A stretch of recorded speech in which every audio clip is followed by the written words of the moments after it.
2 రోజుల మహానాడు మంగళగిరిలోని పార్టీ కేంద్ర కార్యాలయంలో వైభవంగా మొదలైంది. పార్టీ అధినేత AP CM Chandrababu Naidu party పతాకాన్ని ఆవిష్కరించి ఎన్టీఆర్ విగ్రహానికి నివాళులు అర్పించి కార్యక్రమాన్ని లాంఛనంగా ప్రారంభించారు. ఈ మహానాడును పూర్తిగా మహిళలకు అంకితం చేస్తున్నట్లు ప్రకటించారు. తొలి రోజు కార్యక్రమాల్లో ప్రధాన ఆకర్షణగా నారా లోకేష్ కీలక ప్రకటన నిలిచింది. మహిళలను లబ్ధిదారులుగా మాత్రమే చూడటం లేదని, నిర్ణయాధికారం ఉన్న శాసనకర్తలుగా చూడాలన్నదే తమ లక్ష్యమని లోకేష్ స్పష్టం చేశారు. కేంద్ర మహిళా రిజర్వేషన్ బిల్లును అమలు చేసినా చేయకపోయినా రాబోయే 2029 సార్వత్రిక ఎన్నికల్లో మహిళలకు టీడీపీ 33% సీట్లు కేటాయించి తీరుతుందని ప్రతిజ్ఞ చేశారు. లోకేష్ ఈ తీర్మానాన్ని ప్రవేశపెట్టగానే సభా ప్రాంగణం చప్పట్లతో మార్మోగింది. స్త్రీ శక్తిని మహాశక్తిగా గుర్తించిన వ్యక్తి మన సిబిఎన్. మహిళలకు విద్యా ఉపాధి అవకాశంలో 33% రిజర్వేషన్ అందించిన వ్యక్తి మన సిబిఎన్. డ్వాక్రా సంఘాల ద్వారా మహిళలకి ఆర్థిక స్వాతంత్రం కూడా కల్పించిన వ్యక్తి మన సిబిఎన్. తన తల్లి పడిన కష్టాలు గుర్తించి మహిళలు కష్టాలు పడకూడదని దీపం పథకం ద్వారా ఉచితంగా గ్యాస్ కనెక్షన్ కూడా అందించిన వ్యక్తి మన సిబిఎన్. మహిళల్ని బస్ కండక్టర్లుగా, బస్సు డ్రైవర్లుగా కూడా నియమించిన వ్యక్తి మన సిబిఎన్. దేశంలోనే తొలి స్పీకర్గా ప్రతిమా భారతి గారిని కూడా నియమించిన గొప్ప వ్యక్తి మన సిబిఎన్.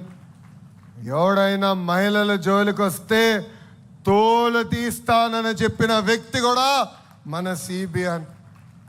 ఈ మధ్యన చూస్తున్నాం మహిళల జోలికి వెళ్తే ఏమవుతుందని. అర్థమైందా రాజా? తెలుగుదేశం పార్టీలో కార్యకర్తలే అధినేత. జాతీయ జెండా దేశానికి గౌరవమైతే పసుపు జెండా తెలుగువారి ఆత్మ విశ్వాసానికి ప్రతీక అని చంద్రబాబు నాయుడు అభివర్ణించారు. 45 ఏళ్లుగా ప్రజా సమస్యలపై పోరాడుతున్న ఏకైక పార్టీ టీడీపీ అన్నారు.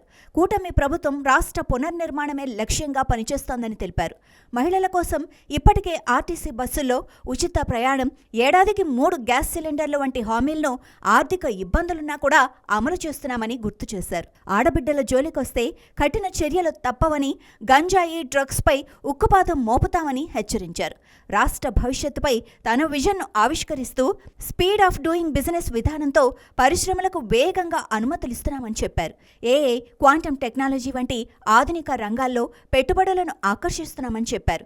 ఏపీలో 23 నెలల్లో 23 లక్షల కోట్ల పెట్టుబడులతో 23 లక్షల ఉద్యోగాలను సృష్టించడమే టీడీపీ ప్రభుత్వ లక్ష్యమన్నారు. ఈ మహానాడులో 2 రోజుల్లో మొత్తం 20 తీర్మానాలను ప్రవేశపెట్టి ఆమోదించనున్నారు. వీటిలో ఆంధ్రప్రదేశ్కు సంబంధించి 10, తెలంగాణకు సంబంధించి 4, అండమాన్కు 1 ఉమ్మడి అంశాలపై 4 తీర్మానాలు ఉన్నాయి. ఒక కార్యకర్తకి చెప్తున్నాం, ప్రతి ఒక్క నాయకుడికి చెప్తున్నాం, ఈరోజు మనందరం కూడా ఎక్కడికక్కడ సమర్థవంతమైన నాయకత్వాన్ని తయారు చేసుకోవడానికి నిరంతరం తెలుగుదేశం పార్టీ ఎప్పుడు కూడా నాయకుల్ని తయారు చేసే విశ్వవిద్యాలయం ఇది.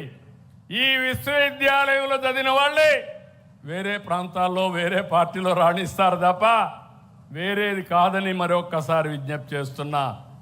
ఇంకొక పక్క సోషల్ రీఇంజనీరింగ్, జనాభా దామాషా ప్రకారం అందరికీ న్యాయం చేయడం తెలుగుదేశం పార్టీ సిద్ధాంతం. ఈ విషయం మనం గుర్తుపెట్టుకోవాలి. వెనుకబడిన వర్గాలు తెలుగుదేశం పార్టీకి వెన్నెముక.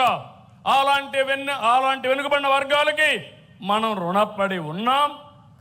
వాళ్ళని ఆదుకోవాల్సిన బాధ్యత, గౌరవించవలసిన బాధ్యత నాయకత్వానికి ఉందని మరొక్కసారి విజ్ఞప్తి చేస్తున్నాం.